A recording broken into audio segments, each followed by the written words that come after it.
on, guys, and welcome back to another episode of The Green Zone, the most elevated sports podcast. If you guys like what we got going on here, please like, subscribe, hit that notification bell. Be a friend, tell a friend, share it with someone, pass it along to them, and drop something in the comment. Give us some ideas of what you guys want us to talk about in the future, or if you guys liked what we're talking about here, let us know down there. We'd love to hear what you guys think. Now, let's get into the episode. Yeah, so we talking Falcons. I got joining me, William, once again, our man AB. AB, how we doing today, man? Yes, sir. Yes, sir. We ain't here, man. Let's get it in with these Falcons. Yeah, that's gonna be. How you feel about the Falcons? Give me your immediate thoughts on the Falcons. They made some big moves, signed Kirk Cousins, Darnell Mooney. I can't even speak. Ray McLeod, Rondell Moore. They already have Drake London, Kyle Pitts.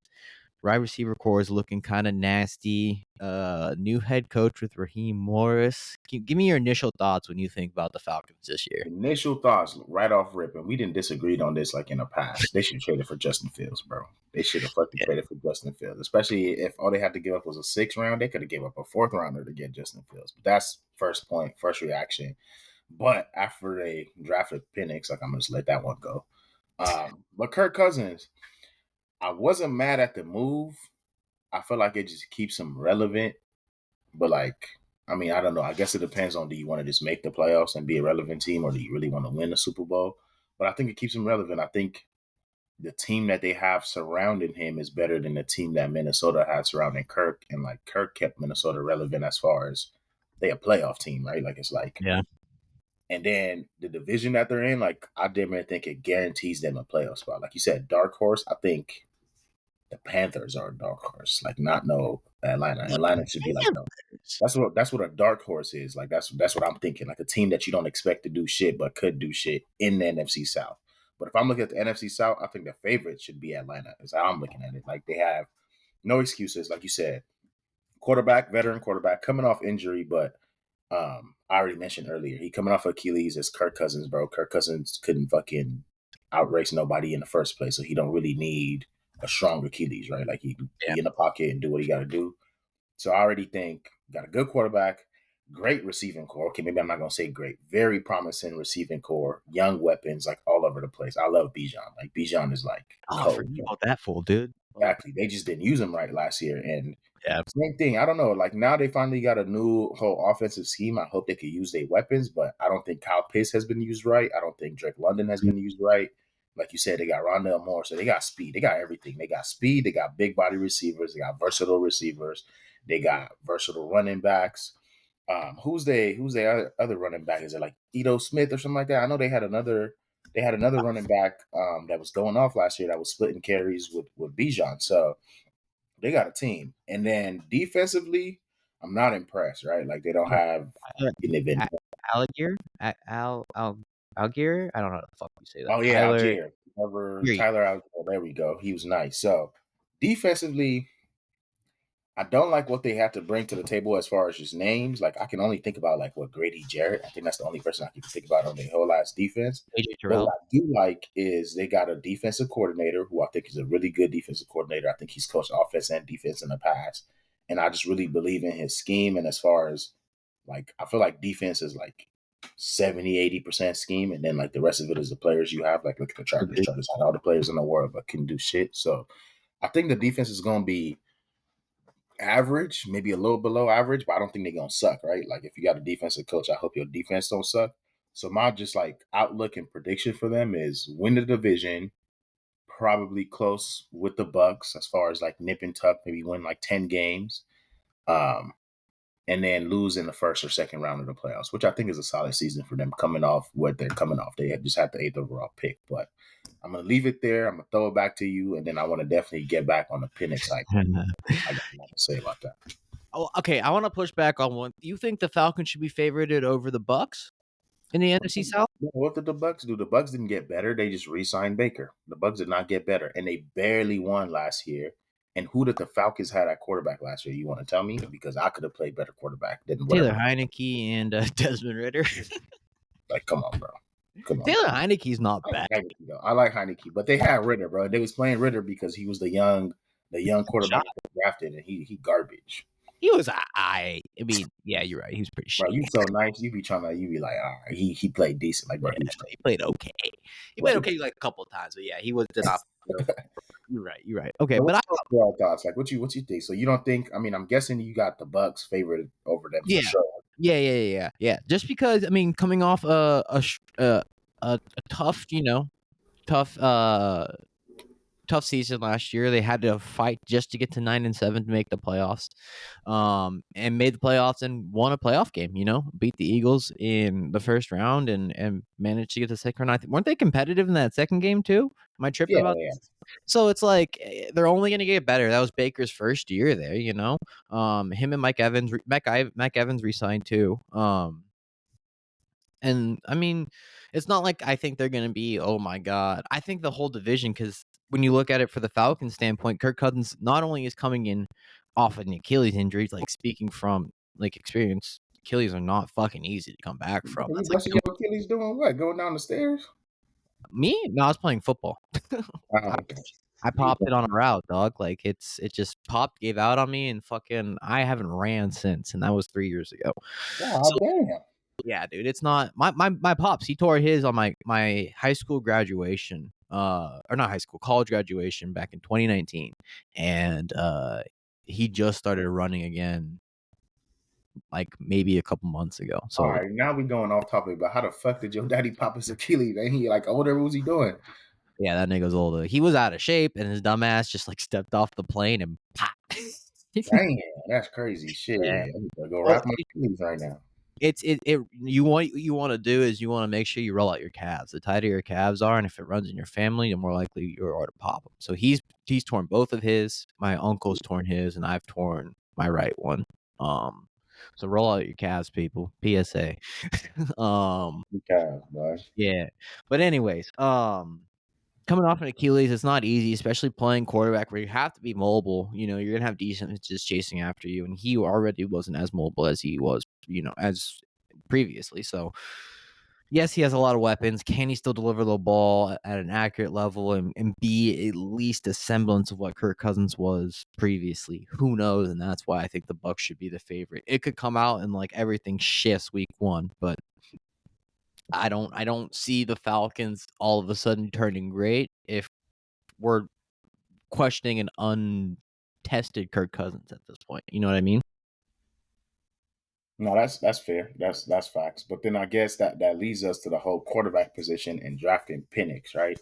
My Yeah. first thought was, funny enough, I was having an argument on draft day with one of the homies because I felt like it was a dumb pick. But at the same time, before that, we had a conversation as far as where Penix should go because he went to UW, so he's a big Washington fan, and he just like all up on Penix nuts. So I'm like, as far as good teams, I thought he could have went to Minnesota, and I brought up the Falcons not in terms of like drafting him at the 8th overall pick because I really thought Penix would be a late first rounder that you could trade up for, or maybe even fall to the second rounder, just depending on how the draft fell. Mm-hmm. Obviously, this is pre-draft, right? Yeah. But I thought the Falcons would be a good team for him. Granted that they didn't have Kirk Cousins, like that would have been a solid team with young weapons to where he's a guy that I think will be ready day one as far as like maturity. Like Yeah. obviously he got to grow into the position, but that would have been a team to where he got like young weapons that he can grow with. But now at what 24, 25 as a rookie, which is an older rookie. I mean, he's still a kid, but that's an old rookie. Yeah. Like at the best, they don't want him to play for another 2 years, right? Because Kirk Cousins is fully guaranteed at least 2 years of his contract. So if he's not playing until he's like damn near 27, 26, 27, he might come out like just running, right? Like he might come out very good and like ready to play. But at the same time, like how much room does he have to grow from like age 27 to what 32? And he's already kind of an older quarterback. So I don't know how smart that pick is for a top 10 overall pick. I feel like at that point, you got to draft based on potential. If you're drafting that high and you already have a quarterback, or you got to draft to help Kirk Cousins win. And like we saying, right? So if are you in win now mode? Are you in win for the future? I don't think you can be in the middle. The Warriors tried it. A lot of teams have tried it where it's like, we're going to win and then we're going to draft all these young players so we can just transition and keep on winning. It usually never works. Like you usually are either all in for winning What or do you you're mean it was the Warriors? They won another championship. no, but they didn't win another championships off the back of all these young players that they drafted. Jordan Poole wasn't expected to do anything. Like Jordan Poole was just like one of those all right, Wiggins? we just drafted him, we have him on the team. Wiggins was not a draft pick. Wiggins was a win now mode. They traded for Wiggins. But So he that's was what still I'm young. saying.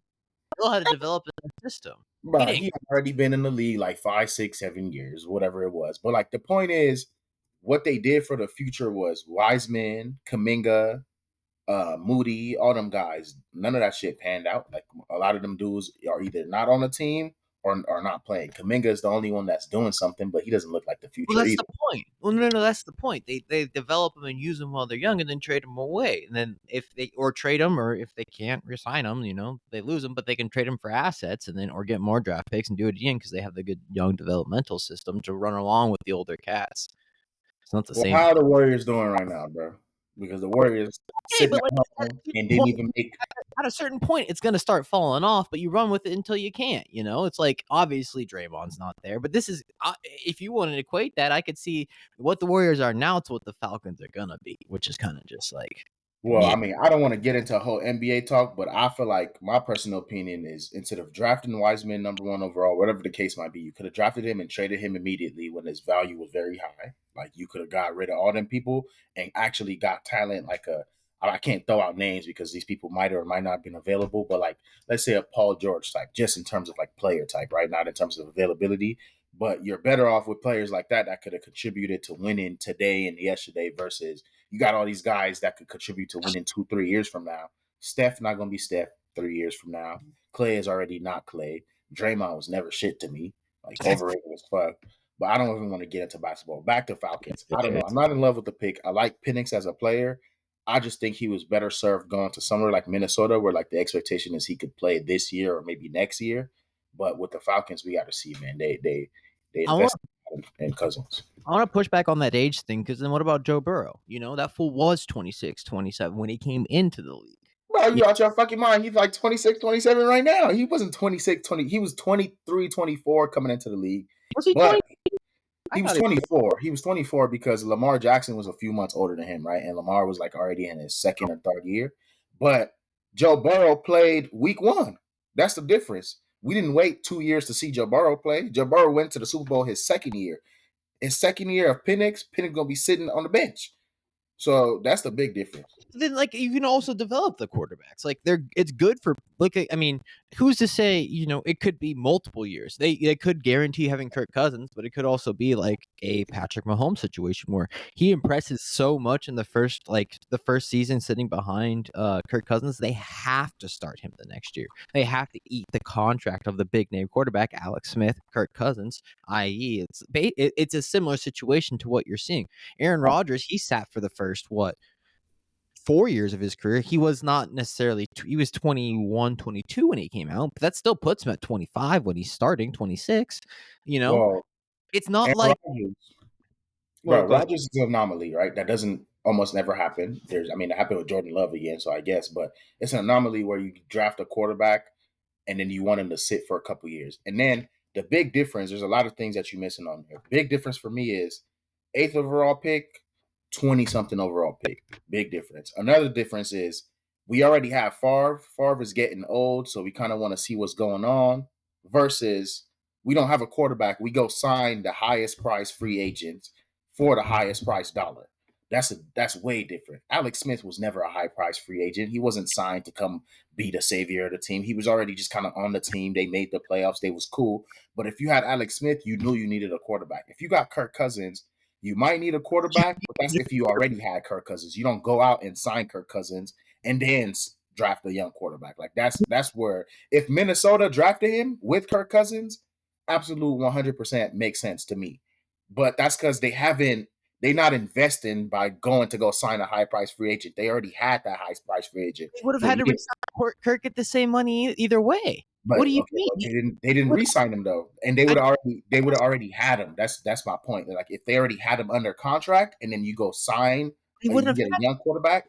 But no, they wouldn't have had him. I'm saying if they already had him under contract, and they go and they draft a young quarterback, it makes sense because it's like this is your transition plan. You don't make your transition plan after signing the highest price free agent, bro. It doesn't make any sense because at that point, don't sign Kirk Cousins. What was the point of signing Kirk Cousins? Give me the point of signing Kirk Cousins if you're going to draft a quarterback the same year. have someone to develop under. Let him sit and learn. You got Michael Penix, who you think is ready to come in the league and dominate. Very likely. He's had 4 years starting. He played 2 years injured. But then he had one very, very, very good year as a starter in college. But at the same point, you had a thought that he was going to fall in the draft. He didn't, clearly. And they knew that if the Falcons didn't take him right then and there, the Vikings were going to take him right after, because they would much rather have him over J.J. McCarthy. Who the fuck is that dude? Get to them when we get to the Vikings. Anyways, so you draft this dude. You already know you have Kirk Cousins. Kirk Cousins is coming in. He's been injured, which is one of the worst injuries you can get in the NFL. But he still is a veteran quarterback who clearly it hasn't been mobile in his career. So him not having a ton of mobility isn't the worst of things. He's going to be a serviceable quarterback. He's also a very smart quarterback. Lambo's losing his shit, bro. Losing his fucking shit. I'm listening, though. No, you good. He's a very serviceable quarterback who's going to be able to help this young wide receiver talent that they have. Like, basically all the guys they have on their team are either mercenary younger guys, Rondell Moore, Ray McLeod, and who was the other four? I don't know. Anyways, and then they also have Drake London, Kyle Pitts, who are both very young in the league. So they have tons of time to learn and develop under this quarterback. By the time, let's say 1-2 years from now, maybe Kirk Cousins isn't looking as good. Maybe he's looking okay, but we see Michael Penix in the background. He's been fucking balling. You switch to him, all of a sudden he's had a chance to learn and understand an NFL offense at a level and from behind a quarterback like Alex Smith, a la Kirk Cousins, may not be paid the same, but both have very strong presence in terms of the NFL game in their head. Gives them the perfect transition into the future of their quarterback. They have a freaking wide receiver core that's been developed under a veteran quarterback, and now you got this young up and coming quarterback who's had a chance to learn and develop under that same quarterback, but has the skill set to go out and push that offense to a next level. That is my thought behind drafting Michael Penix, and I have a feeling within a couple of years that we'll be looking back on this being like, fuck, Falcons made the right choice. Fair point. Now, I think it's two parts of this, right? So one point is draft Penix or don't draft Penix, right? And I don't think I got a problem with that. The problem that I got with the drafting Penix is that you signed Kirk, which is the biggest issue, is the signing Kirk. I think that's where my argument lies, is you should have never signed Kirk. That's the huge mistake. Your points is, he's a serviceable quarterback. He's coming off an injury, so you need all of that, bro. You're giving me reasons why you shouldn't have signed Kirk Cousins. You don't go spend $50 million on a serviceable guy that's coming off an injury that you want to develop your rookie quarterback. That sounds, what you described to me is Gardner Minshew. Go sign Gardner Minshew for $20 million or $14 million, and you can have him develop. You see, they had him with Anthony Richardson. That's the type of quarterback you describe. I don't have another great example, but go grab a Mariota. Go grab a dude that's been in the league that your quarterback can learn under, that has maybe a 1-year run window, and then after that, you got Penix in there. You don't go spend high-priced dollar, because Kirk Cousins, I think right now it's easy for us to be like, oh, the name Kirk Cousins is all right, whatever. It don't even really matter. You can replace him in a year or two. When you spend what was his contract, bro? It was over $150 million. You don't give that to Joe Blow, bro. You give that to your quarterback at 100. Well, whatever it was 100 guaranteed, but quarterbacks get their money, right? Usually quarterbacks will get their full money unless for some reason you cut them by the third year. But if you're thinking about cutting your quarterback by the third year, then don't fucking sign them for $50 million a year. Whatever you describe to me sounds like I want to sign a serviceable guy that I know is not great, but I know he can hold it down for a couple years. That's a Gardner Minshew that I can get for $20 million or less, not a high price free agent where all of my cap space goes to that. And then another point that I think is kind of shaky is, yes, you got this young talent that quote unquote he has time to develop under. This is the NFL, bro. You got about 3 years till they need to sign you to a fat contract, or they got to let you go or trade you. Kyle Pitts already played 3 full years. Drake London already played 2 full years. So yes, he has. He's played 3 years. He's played 3 complete years and hasn't done much in any of them years because he hasn't had a quarterback. Now, I thought this was his 3rd year. I thought last year was his 2nd year. Now going into this, because you're tripping. Was Drake London? Is Drake London a rookie last year? He was, huh? Yeah. With Garrett Wilson and stuff. No. That's already. That's what I'm saying. You're tripping because Garrett Wilson came in with sauce. They've already had 2 years in the league. I just looked up. Kyle Pitts has only played 2 years in the league. I just looked it up. That's what I was saying. Ain't no way. So how many years has Drake London played in the league? I'm looking. He only played 22 and 23. So this would be his third year. Drake London has played 2 years in the league. No, you're wrong. Because Drake London has had 2 years. Bijan has had 1 year. That's literally how it is. It's 3-2-1. They drafted Kyle Pitts. Then they got Drake London. They were drafted in the same year. Drake London was a second-round pick. Who? Drake London was a second-round pick. They were drafted in the same year. Bro, you're I'm not tripping. Drake London was a top 10 pick. But what are you talking about? Okay. Pitts has only played the 22 and 23. Okay, I'm looking again. My dog, you said Drake London was a second round pick? Bro, Drake London was a top 10 pick. What are you talking about? I'm looking again. Because I'm looking at the stats. Okay. I'm looking. Bro, Drake London played 22 and 23. He's had 2 years. That means Kyle Pitts has had 3 years, my guy. I'm looking. Okay, you're right. Yeah, look, go get your facts right. But the facts is Kyle Pitts is already going to his 4th year, so he doesn't have time. Drake London is going into his 3rd year. That means you need to make a decision on him this year at some point. So these dudes don't have 3-4 years for you to like sit and make a decision on. You got to pay them soon. So they're not sitting here 4 years. Huh? I said 2 years. I said at most Kirk is going to be 2 years. If you look at his contract, I was just about to say this. If you look at his contract, it's structured where $90 million is paid outright, another $10 million in the second year. After that, they're kind of free of him. That's the only guaranteed money he has. So if they want to fucking be done with him and cut him, they're probably not going to have a ton of cap hit on that one. And that's fair. But why pay a dude $50 million a year for only 2 years? Like that's literally the point. Like you don't sign a dude for that much money to give you a chance to. You get to the playoffs. Look at the Giants made the playoffs when they were 9-7 and won the Super Bowl. Like it's not like it doesn't happen. It's the same thing with the Buccaneers with Tom Brady. They signed old ass Tom Brady. All the franchise quarterback playoffs. A shit ass year the year before. Franchise quarterback, historical defense. The Falcons don't have a franchise quarterback or historical defense. That's not going to happen. And we don't play. Right. I'm not going to say they're. You just never know what's going to happen. You just never know. That's what I'm saying. Like you give yourself to be competitive and you have a chance to develop a quarterback who's right behind him to take over the team and take him to a next level. Well, but he gets a chance. I hope the Colts go and spend $50 million on a guy that they don't know about to see if they can be competitive. Maybe that shit ain't going to work. Like you wouldn't be going for that. Quarterback. We have a quarterback. The Falcons didn't have anybody. Why? You don't spend $50 million. You don't do it. That's bad NFL play. If you were a GM, you would lose your job spending $50 million on a dude that you think will just make you competitive. That's a horrible deal. That's horrible. It gives you a chance. It gives you a chance to lose in the first round. You don't know. You never know. It is the NFL. You never know what happens throughout the season. Who gets injured? Who's going to come in and all of a sudden be a stud? Who's not going to be a stud? Who's going to flame out of nowhere? Who's going to show that they have? You never know. You never know.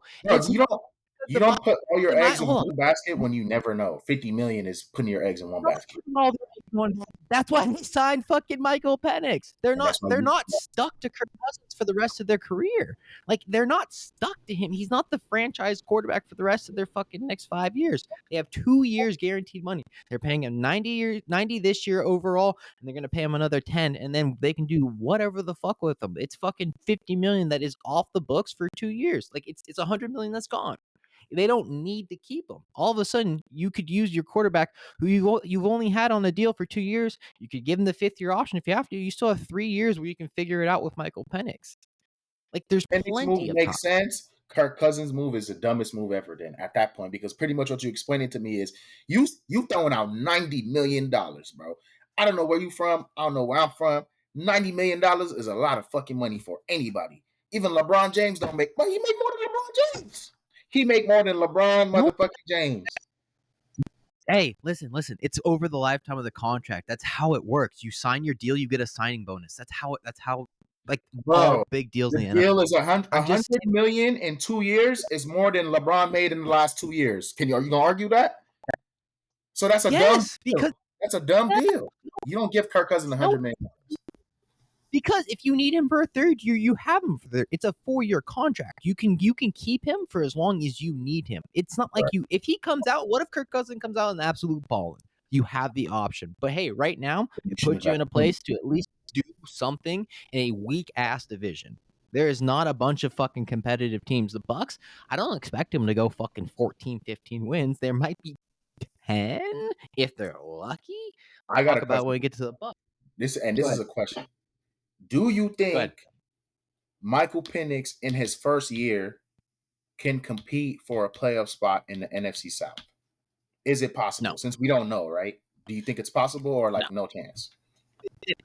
What okay, what are we talking possibility? Do I think there's a 1%, 2%, 3% chance? Maybe. Is it more than I think Kirk Cousins gives him a chance? No. Obviously, Kirk Cousins gives him a better chance, but if you say Kirk Cousins give him a 50% chance to win the division, what percentage would you put on Penix giving him a chance to win the division? 1. Okay, then that's where we disagree, because pretty much you think Penix ain't shit then. Because if you think a quarterback at 24 gives him a 1% chance, a one, bro, I don't know what they're coming into. It's a whole new There's a bunch of rookies that's balled their first year. It doesn't mean it always happens. Look at guys like Zach Wilson. Look at guys like Johnny Manziel. Look at guys like fucking. They trash. You never know. So give him a chance to learn and grow. Look at Jordan Love. He came out and played his first year. They fucking balled in the playoffs. You just give them a chance to learn and grow. I don't think the mindset of starting a rookie quarterback right off the bat. I wish, honestly, Anthony Richardson would have sat and learned a little bit longer. I wish we had someone a little bit stronger to beat him out in the playoffs, because I think that quarterback shouldn't have to come in and start their first year. I think that mindset is a new age mindset where guys are playing in college and they're supposed to come in and be the perennial all-star of a team. But I really think guys need time to develop, especially if you want someone to be an all-star quarterback. If you need to give them, there are going to be guys that should come in and automatically change a franchise. But we argued about this like not that long ago, because there's only been so many guys that have come in and been able to make this impact and immediate change their first year. We've seen it with Cam Newton, what's his face? Andrew Luck, Russell Wilson. Now don't forget my boy Russell Wilson. Now he don't get his love. Russell Wilson, no, that's what I'm saying. Like, it's not like everyone that comes in. Like, look at Peyton Manning his first year. He was trash. You know what I mean? But bro, all the points you're making are valid, and I can't even argue with them. My point is not don't develop Penix. My point is don't fucking sign Kirk Cousins to $50 million, bro. You can sign somebody else to develop him. That's just crazy. Go sign Joe Flacco if you want to develop. Go sign fucking Joe Flacco for $5 million. Joe Flacco is not going to be able to play as well as Kirk Cousins, and you know that. Joe Flacco came in with I don't want Kirk Cousins taking me to the playoffs for me to keep having low draft picks, and then I don't have no future. I'd rather have a dude that's going to have me win like maybe 6 games, but at the same time, I'm developing my quarterback, and I'm getting a high draft pick to be able to set my future quarterback for even more success. Because right now, we're in no man's land. We're going to be picking 20-something, and then we don't even really want Cousins long-term. Their receiver core is, and they're young. Like they can, and you can find wide receivers all the time in the draft. Look, like if you go back, we talked about this 3 episodes ago. 75% of first-round draft pick wide receivers flame out. You can find these guys anywhere. You can find solid players anywhere. That's on your scouting department. That's on your team to develop them. You just never know what's going to happen in the future. You're right. These guys, Kyle Pitts has another 2 more years flying along them. Okay. With the contract, we could maybe see him bust out and they give him another contract. But guess what? That money's probably going to be pushed down the line when Kirk Cousins is gone. So when Penix is still on his rookie deal, or not, Penix is still on his rookie deal, and it still has time. The money doesn't have to be signed right now. And they also, Kyle Pitts can be signed to a 5th-year deal. So that's 2 years for him. Drake London can be signed to a 5th-year deal. So that's 3 years for him. It's not like we have to. You just never know. You have time with these guys to see what it's going to look like probably in 3 years, 2-3 years, what it's going to look like with Penix. And you get to see them in practice too. See how the vibe, see what it gels, see if it's the verse. And if you guys fucking suck with Kirk, then you have another high round draft pick. And that you don't have to. I get you, but if you're the GM and you go and you spend $50 million on a quarterback to maybe fucking suck, you're gonna get fired. I'm gonna leave it at that. Like that's literally it. You're gonna get fired. You're not gonna have a job. To maybe suck. That's not true. That's not true. Because if Penix comes in this year and then all of a sudden dominates, or what if you get fired for spending $50 million still, bro? Because you didn't have to spend that $50 million. You could have spent that to make the team better, to make Penix even better. Sometimes shit's got to happen, bro. No risk it, no biscuit. But if all of a sudden the team comes around and is still playing well with the second quarterback, they're not going to fire the GM. They're not going to just let him go if they're fucking balling with another quarterback. But we just don't. You just don't know. Sometimes you got to take risks. I don't think this is the worst of risks. It's not like Kirk. We knew, like you said before, he's never been mobile. So an Achilles injury isn't going to fucking decimate him. I mean, if you told me Kirk was coming for $35 million, bro, I'd be right there with you. But for $50 million, miss me with that. But I mean, I rest my case. I leave it at that. I think it's a bad move signing Kirk Cousins in the first place. It's either or. It's either you want to develop for the future or you want to win now. Teams that try to play both, it never works out, bro. Like it never really works out. Like, you're all in. Likely the contract would spell out is probably within the third year you're paying him. Like he probably makes money, so you probably over the lifetime of the first 3 years, you're probably paying. There's probably a little bit more of a bigger push on the fourth year. That's how they'll make the money look bigger. So he's probably paying 130 over 3 years, right? That's about one. It ain't 130 over 3 years. It's more like 42.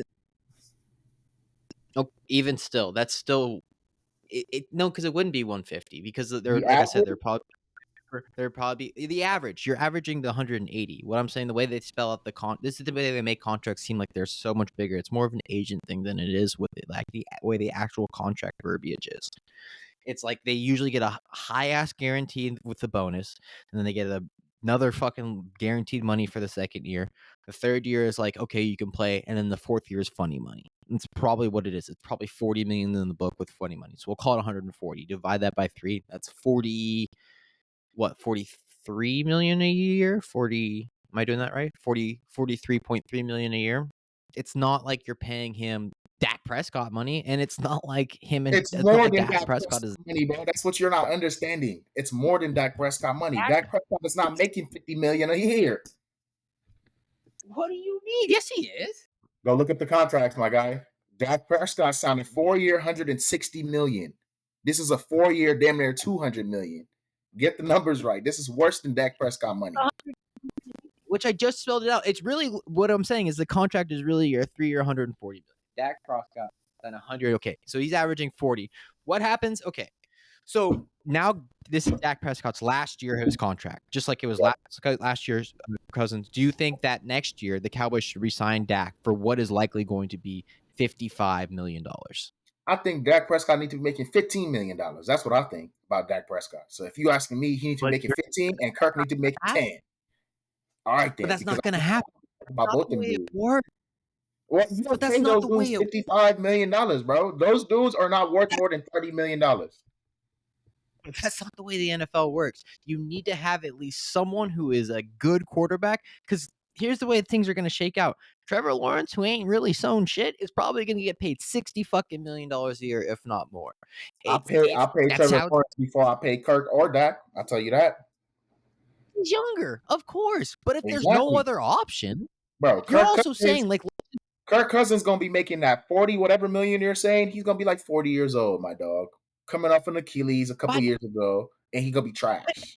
And Tom Brady, and then you're done. Then you're done with them. Okay, well, I want somebody to give me $40 million and be fucking done with me, and I'll be straight, bro. Just be done. Give me my little 40 and be done with me. Don't even talk to me. I don't even want my mama talking to me after $40 million. Just give me my 40. NFL. Bruh, man, I'm done. I'm done with this.